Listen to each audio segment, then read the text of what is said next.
Betânia,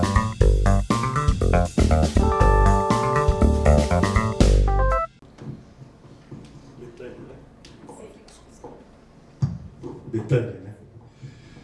Betânia, a gente passa por uma situação muito parecida com a de vocês. Não são as crianças e os adolescentes que buscam o ambulatório, são as famílias, né? No início, uma ou outra vinha para a gente curar essa criança ou esse adolescente. Isso lá em 2010, 2011. Sumiram. Essas questões sumiram. Quem busca um ambulatório, busca no sentido da preocupação com seu filho ou sua filha, ou não binário que seja. Como é que essa pessoa vai poder se inserir socialmente? Essa é a grande questão dos pais, além da culpa de ou ter incentivado ou ter reprimido o próprio filho ou a própria filha. O que a gente faz, e que eu acho que é muito interessante, sou eu que faço a triagem de todas as famílias, crianças e adolescentes que buscam o ambulatório. Eu sou meio maluco e eu peguei para mim essa tarefa porque acho que, assim, de uma certa forma eu tenho que dar uma cara para esse lugar. E eu prefiro que seja a minha cara feia do que uma pessoa bonitinha, simpática, super receptiva. Então sou eu mesmo com essa cara de Papai Noel, Shrek, qualquer coisa do gênero. E eu sempre chamo a criança ou o adolescente sem os pais primeiro. Os pais vão estar lá, vão esperar. Quem tem a primeira voz é a criança ou o adolescente. Se fica ansiosa, ansioso, tem uma dificuldade, é muito tímida, aí tudo bem, os pais vêm junto. Mas o primeiro acesso é dessa pessoa. Eu quero ouvir o que ela tem para me dizer. E é sempre muito difícil para as crianças e os adolescentes nomearem por que estão ali. Isso é uma coisa comum na triagem.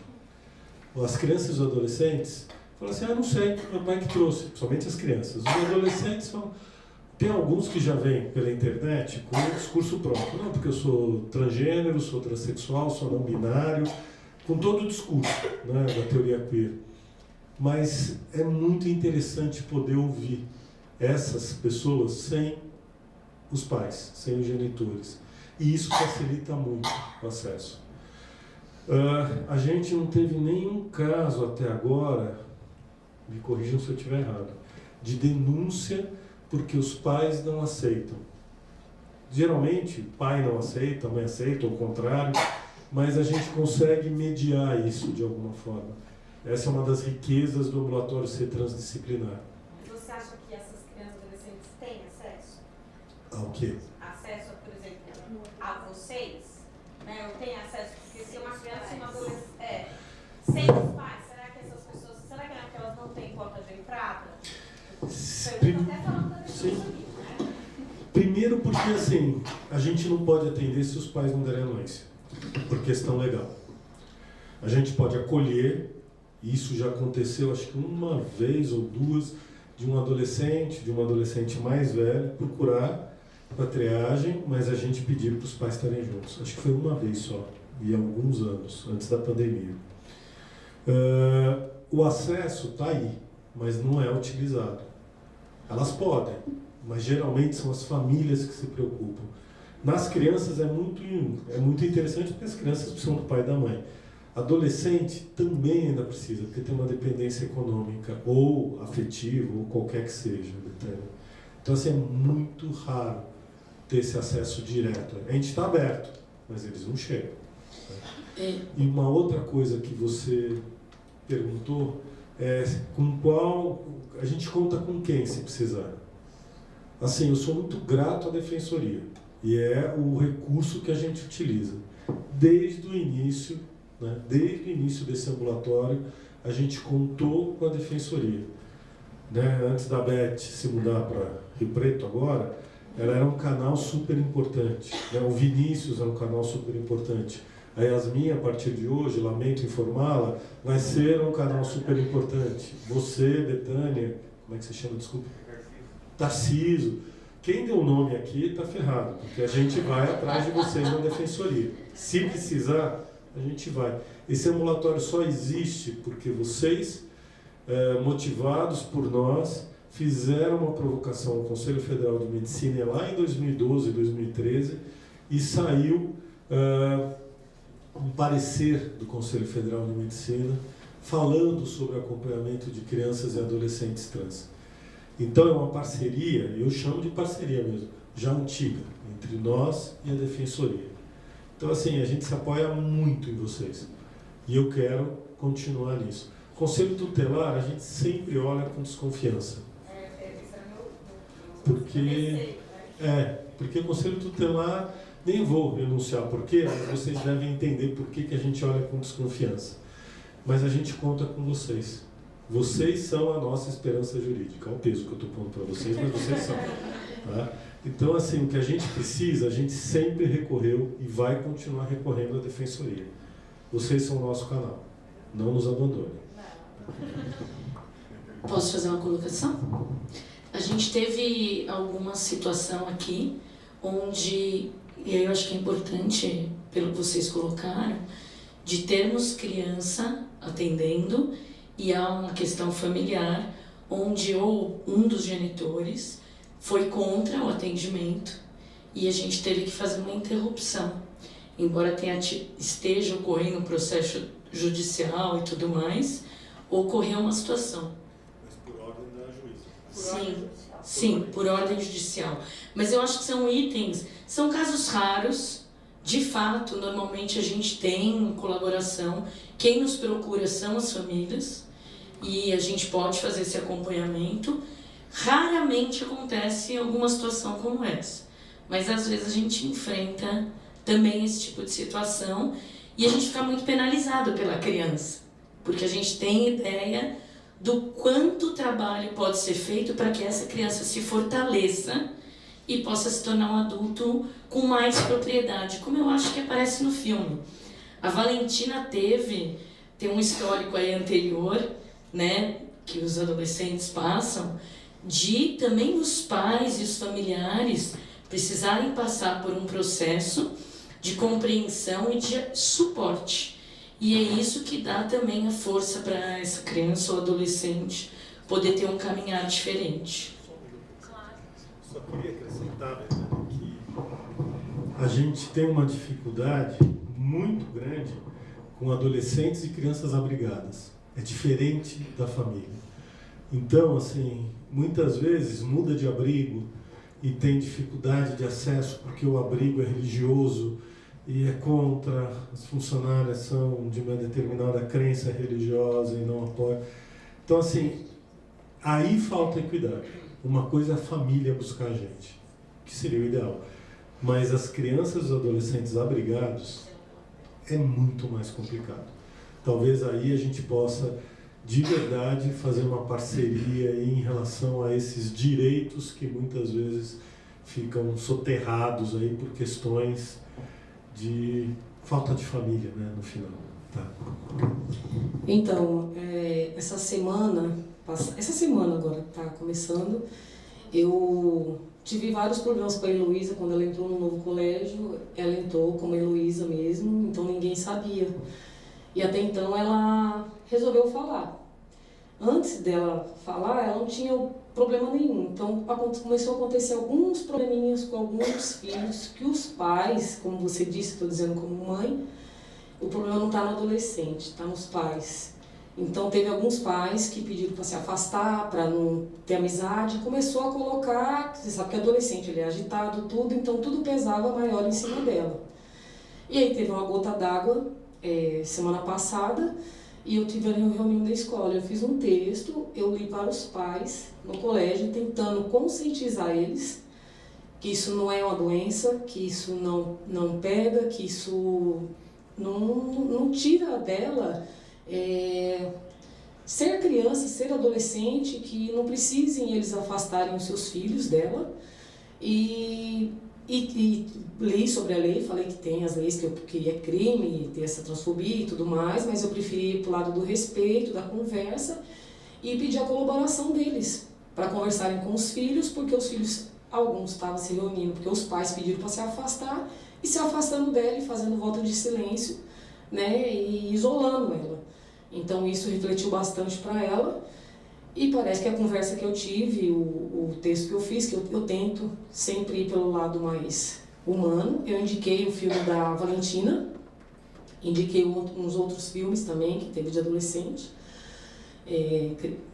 trans, indiquei e pedi para eles assistirem, para eles entenderem um pouco melhor, né? E indiquei para entrar no HC, para ver, porque a escola eu já ofereci várias reuniões, eles dizem que vão fazer, mas não sei se nunca fizeram, então eu mesma decidi fazer isso como mãe, né? E muitos pais se tocaram, me abraçaram, pediram desculpa pelo ocorrido, que iam conversar com seus filhos. E eu falei para assistir exatamente o filho da Valentina, de sentir como ela está se sentindo, né? Sendo afastada porque era simplesmente uma garota trans e não precisa disso. Eu queria fazer uma colocação, eu sou irmã da Heloísa, né? Meu nome é Gabriela. Eu queria que a Heloísa até comentasse sobre esse fato, porque, além de tudo isso, quando a Heloísa mostrou quem ela era, que ela era uma menina trans na escola, ela abriu muitas portas para outros adolescentes conseguirem se enxergar. Então, até acho que filmes assim fazem os adolescentes, hoje em dia, refletirem sobre quem eles são. E até mesmo pessoas da minha idade. Eu tenho 27 anos e tem muita gente do meu convívio que, conversando comigo, começa a se questionar sobre a sua própria identidade, sobre a sua própria sexualidade, depois de saber, de conviver com a Heloísa, que é uma pessoa que... no meio da onde eu vivia, não tinha ninguém, né, dessa maneira que pudesse jogar esse questionamento na mesa. Então eu queria que ela comentasse um pouco sobre como foi a experiência para ela de abrir essa porta para vários adolescentes que estavam sofrendo até com depressão, que se abriram com ela e até brincam com ela falando que ela foi a luz na escola para esses adolescentes. E se o Tyler teve alguma pessoa na escola dele também que ele teve essa vivência de poder ajudar a se questionar e ter coragem de expor o que é mesmo e ser feliz. Eu acho muito gratificante e eu gosto muito de ajudar as pessoas. Meus amigos que se descobriram por causa de mim. Foi uma coisa, assim, que eu gostei muito, porque eu passava a minha vivência, as coisas que eu vivi antes da minha transição, e eram, tipo, as mesmas coisas que as deles. Então eu falava, nossa, eu ajudei muito essas pessoas que hoje, sim, se descobriram pessoas trans. Passei, para começar a transição, eu passei o HC, eu passei vários e diversos filmes para pessoas que não tinham conhecimentos do que era trans. Assim como eu sempre, desde pequena, eu sabia que eu era uma mulher, sabia que eu era uma menina trans, só que eu não sabia desse conhecimento do que era uma garota trans. Mas desde sempre eu sabia que eu era uma mulher. Então, respondendo a pergunta, é muito gratificante ajudar a acolher essas pessoas, passar várias informações que nem eu mesmo sabia. Então é isso, é gratificante.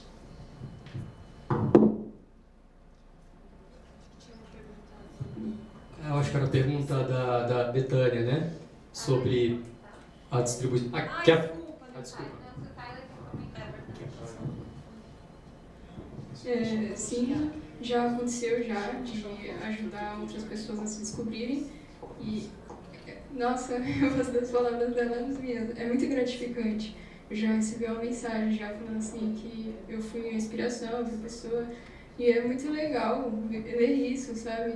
Porque às vezes a gente também tem inspirações, sabe? Então a gente tem aquele sentimento por inspiração que a gente teve e a pessoa tem aquilo com a gente, é muito é tão legal.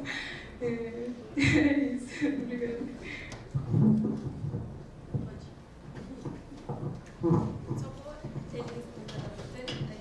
Eu acho que teve a pergunta da Betânia sobre o filme chegar nos adolescentes, né? Desde quando a gente estava editando, preparando o lançamento, a gente tinha essa vontade, assim, de que o filme chegasse no ensino médio, por exemplo, né? Que fosse passado nas escolas e que servisse de instrumento mesmo, assim, para gerar debates, né? E aí veio a pandemia, né? O desafio para todo mundo. E também, assim, para fazer algo mais estruturado, né, é necessário uma equipe, é necessário um planejamento, né, e um projeto que a gente ainda não conseguiu fazer. Mas o que a gente conseguiu foi que o filme chegou na Netflix, e isso foi muito importante assim, para mais pessoas verem, né, através do distribuidor, a gente conseguiu chegar na Netflix.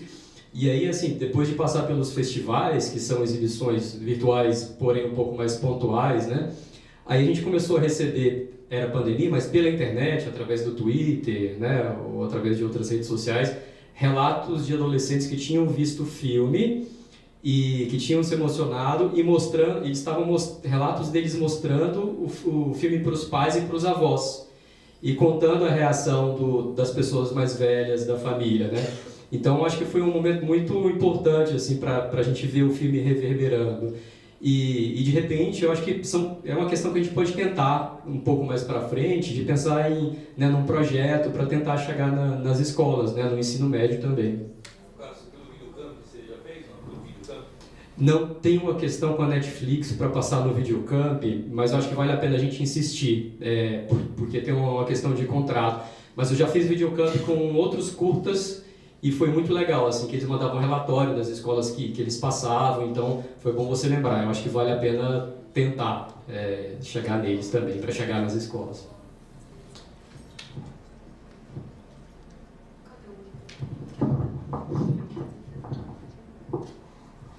Meus amores, eu queria saber de vocês dois, como da Elo, por que vocês vêm pro HC para fazer acompanhamento? O que levou vocês ou a família de vocês a trazerem vocês para cá?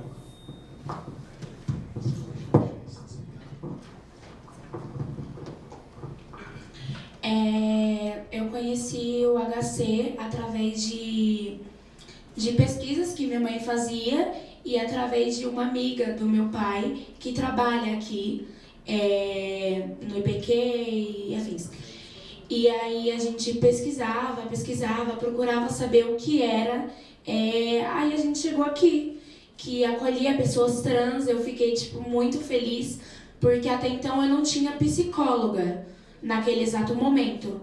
Então descobri que o HC acolhia todas essas pessoas trans, escutava o que os adolescentes tinham para falar, e não só os pais.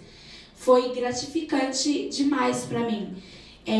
Que o HC escuta, tem os grupos também, e para mim eu adoro vir aqui. Os grupos é a coisa que eu mais gosto de fazer, porque eu escuto as vivências de outros adolescentes e vejo, é muito legal.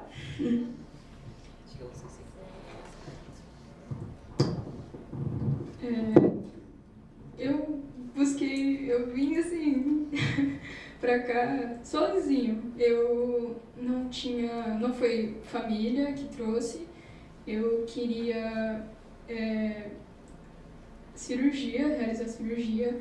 Então eu comecei aí com 13 anos atrás disso, do jeito que eu podia ir atrás disso. E aí eu conversei com a minha mãe e a gente foi até uma médica, e nisso ela me falou sobre antigos. Aí eu fui atrás, mandei um e-mail, Nossa, eu fui fazendo tudo sozinho. Eu acho que eu só fui... porque na triagem, como dito, precisa do acompanhamento dos responsáveis. E aí foi onde meu pai soube disso, mas eu tinha esses objetivos, sabe? A cirurgia, a harmonização. Então eu busquei o grupo, o Antigos, e eu acabei descobrindo que vai bem além disso, sabe? Os grupos, como ela disse, nossa, é tão legal, essa vivência, essa troca de experiências, você ouvir o outro e se identificar também na fala do outro, é algo muito legal, você entende, vira uma rede de apoio pra gente. Então, foi assim que eu cheguei até aqui. Eu queria só fazer um comentário da colocação da Betânia em relação à sua posição de mãe, que a gente vê uma mudança mesmo da posição da sociedade. Essas crianças não existiam, elas começaram a chegar. Os pais queriam que a gente, queriam que curasse as crianças, agora não, se entende, eles querem o melhor. E a gente vê uma aceitação melhor de toda a sociedade e das crianças, dos adolescentes dentro disso, principalmente aqui em São Paulo. Como a gente atende crianças e adolescentes do país inteiro, a gente vê que isso não é igual no país inteiro. Mas acho que quando a sua filha faz essa colocação, mostra, e aí eu estou falando como mãe também, que a gente consegue criar pessoas melhores e um futuro melhor. E isso, ela ter essa posição é lindo, é muito bacana. Mas isso depende da posição dos pais, da posição da escola e de informação. E um filme como esse é essa informação. Então eu acho muito bacana ter esse filme, tá na Netflix, passar nas escolas e tudo mais, porque é essa informação que vai ajudar nisso, na formação das crianças e dos adolescentes para serem melhores. Posso só fazer uma observação? Falando sobre essa questão de chegar nas escolas, né?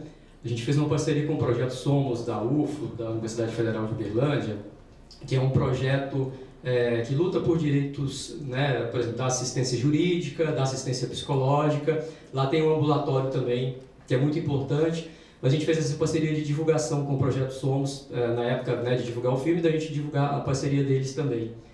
E, enfim, só registrar que a gente fez também um vídeo, né, voltado a professores do ensino médio, de uma conversa com participantes do filme, Tiesa, Sayonara, a professora Edna e, né, pessoas da equipe do filme também, falando sobre questões LGBT e sobre a questão trans no ambiente escolar também, né? Então, e junto com esse vídeo tem uma cartilha também de informação para professores, porque tem professores, enfim, em diversos lugares que não tem nenhuma informação, né, sobre o que é ser LGBT, sobre, né, necessidade de acolher essas crianças. Então, né, queria deixar também o site do filme, www.valentinafilme.com.br, que lá tem materiais sobre o filme, tem esse vídeo debate e maneiras de assistir o filme também, links para assistir o filme. Tudo bem, eu sou estagiário de Direito da Defensoria e eu tenho uma pergunta para o Cássio, que é Cássio, né, o diretor. Eu queria saber como é que foi a filmagem desse filme numa cidade do interior, que a gente sabe que o interior é muito mais conservador, são pessoas que não aceitam a diversidade e tudo mais. Eu queria que você me contasse como é que foi a filmagem, a ambientação lá, tanto com os atores e como com o pessoal local. A maior parte do filme se passa em Estrela do Sul, né, que fica essa cidade de 7 mil habitantes, que fica a 100 quilômetros de Uberlândia.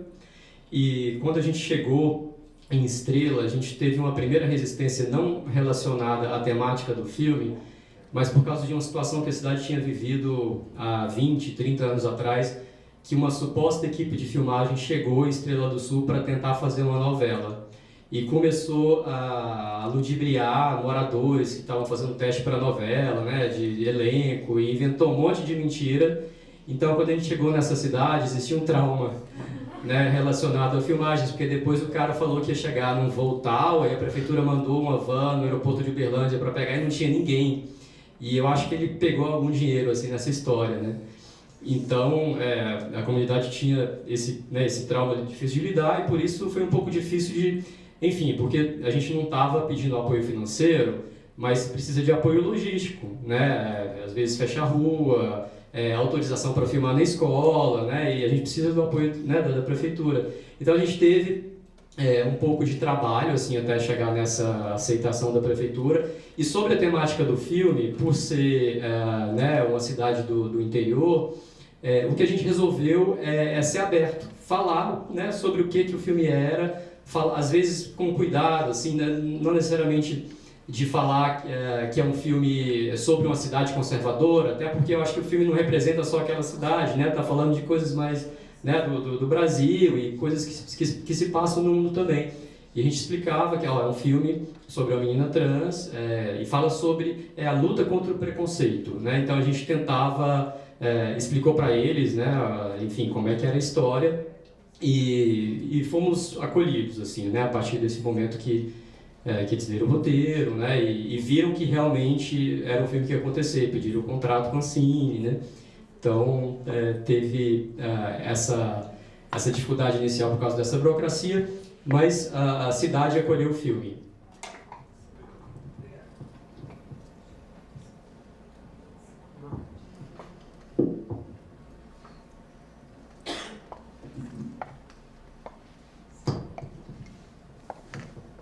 Mais alguma pergunta? Eu fiquei curiosa, não sei se pode contar, mas vocês falaram que os grupos são tão legais, que vocês participam. Como que são esses grupos? Vocês falaram, é muito legal, mas eu queria saber. Nos grupos a gente fala sobre diversas coisas da nossa vivência no colégio, tanto em casa. Sobre as nossas vivências trans no colégio, como são em questão de bloqueadores também, bloqueadores, hormônios, cirurgias. A gente tira diversas dúvidas também do que a gente pretende fazer. E eles explicam também que não é necessário, eu vou colocar em pauta porque é muito importante, eles explicam também que não é necessário não é necessário fazer uma cirurgia ou fazer um hormônio ou fazer um bloqueio para ser uma garota ou um garoto trans. A gente discute também sobre o que a gente aprende e é isso, diversas coisas sobre trans e também das nossas vidas em casa e se nossos pais aceitam e é isso.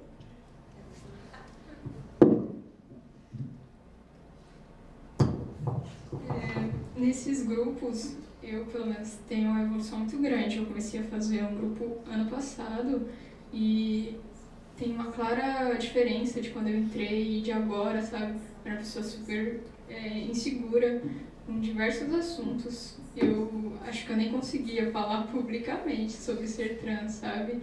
E tipo, olha aqui hoje em dia, né? Então, é uma evolução que a gente tem. Então, é uma coisa muito importante, sabe? Os grupos é uma coisa muito notável aqui na nossa vida. E uma coisa que eu acho importante falar é que eu vejo que as pessoas, elas tratam a gente como...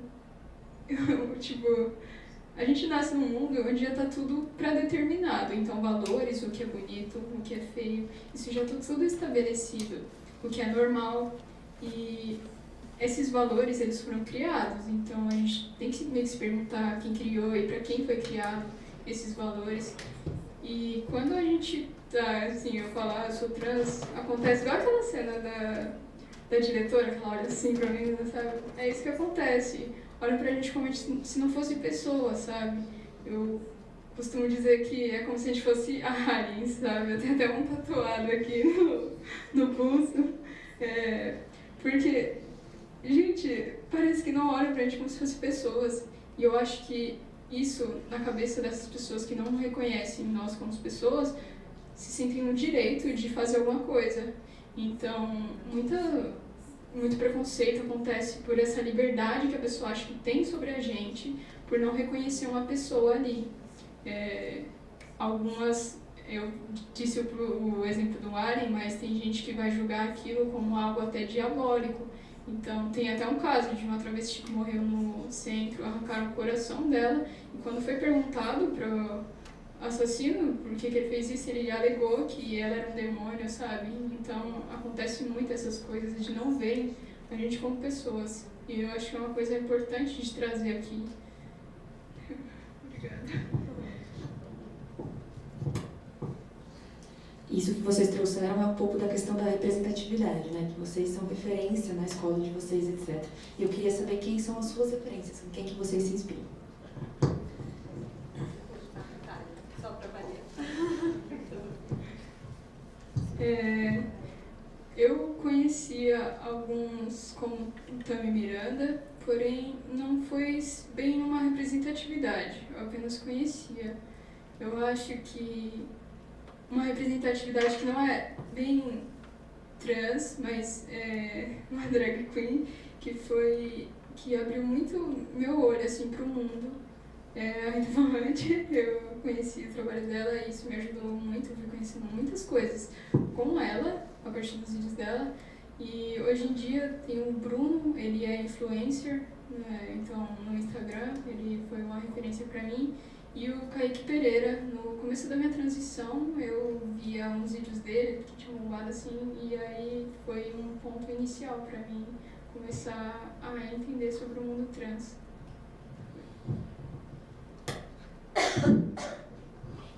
Muitas pessoas me perguntam como eu me descobri trans. Foi através de um seriado de uma mulher trans chamado A Vida de Jess. Esse seriado pra mim foi uma porta, assim, tipo, eu olhei e falei, meu Deus, eu sou isso, eu sou aquilo, eu sou uma garota trans. Então, A Vida de Jess, a Jess foi uma foi enorme pra mim. E também, claro, havendo mais questões em pauta, a Tiesa, o filme também Alice Júnior, várias meninas trans, pra mim foi muito importante.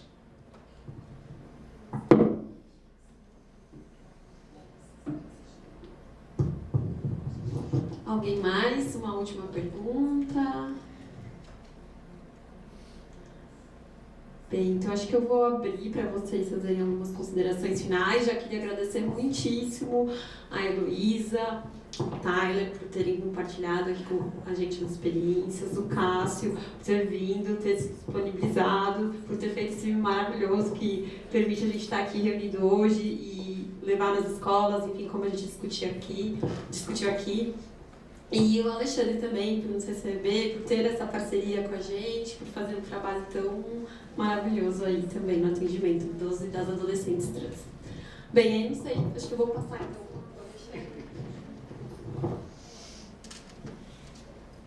Queria agradecer a Defensoria pela iniciativa desse Cine Debate, agradecer o Cássio, não só por estar aqui hoje, mas por ter realizado essa obra.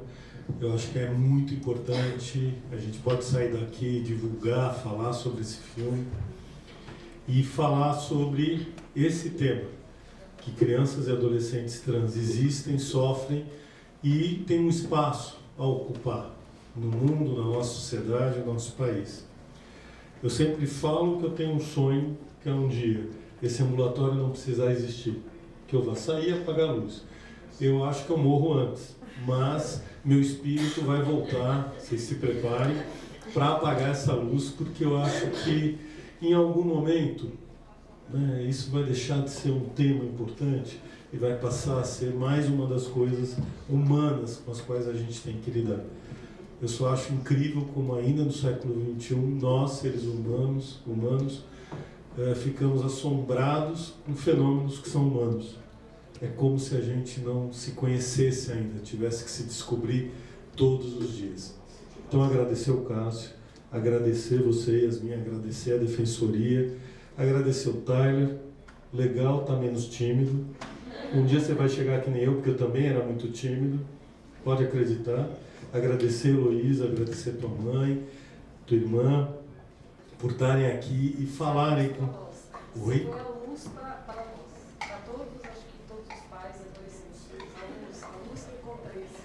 Obrigado, obrigado mesmo. Muito agradecido mesmo, de verdade. Obrigado, me emociona. Porque a função... Do jeito que a gente chegou aqui a arrasar, que eu não sabia por que caminho que eu ia. O que eu sou hoje, assim, o que ela é, não tem nada que pague isso. E assim, obrigado, mas assim, eu posso ser uma luz, mas tem uma série de outras luzes que trabalham junto no ambulatório, que são os outros profissionais, são colaboradores voluntários. O Estado não contrata profissionais para o ambulatório, então são pessoas que se dedicam gratuitamente a esse trabalho. Eu sou muito grato a elas, do jeito como você é grato ao ambulatório, eu sou grato a elas por fazer esse ambulatório funcionar. Foi a porta de entrada, de todas elas, apoieiras. Obrigado. Todos os profissionais. Obrigado mesmo. Obrigado. E a ideia é exatamente essa. Né? Não é a gente ficar brilhando por si só, não é por ego. É por acreditar nesse trabalho e pela diferença que a gente pode fazer para eles. Até a gente não precisar mais existir. Eles vão tocar a própria vida sem precisar de alguém que batalhe por eles. Tá bom? Obrigado, Yasmin.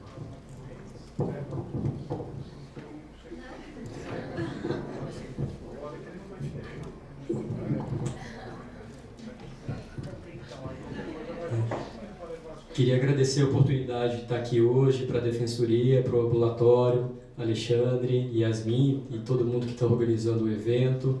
Foi muito bonito ouvir, né, os relatos também da Heloísa, do Tyler, da família da Heloísa, e ver, né, ver como é que, né, o que está acontecendo na realidade, como é que, né, que as pessoas estão se acolhendo, estão, né, buscando melhorar a vida uma das outras, e também, né, as pessoas trans também lutando pelos seus direitos, e também, né, a gente vê aqui também que muitas são acolhidas também, né, assim, pelos pais. Eu acho que quando a gente, né, coloca a mãe da Valentina assim, né, que acolhe a Valentina, eu acho que é muito importante ver as mães aqui, né, as famílias acolhendo, né, os adolescentes, as adolescentes trans.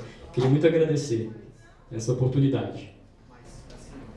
E obrigado pelo filme, que é extremamente necessário, tem nos ajudado muito mesmo. Eu indico assim, eu vou passando, não sei quem entender, assista, e assim. Obrigado.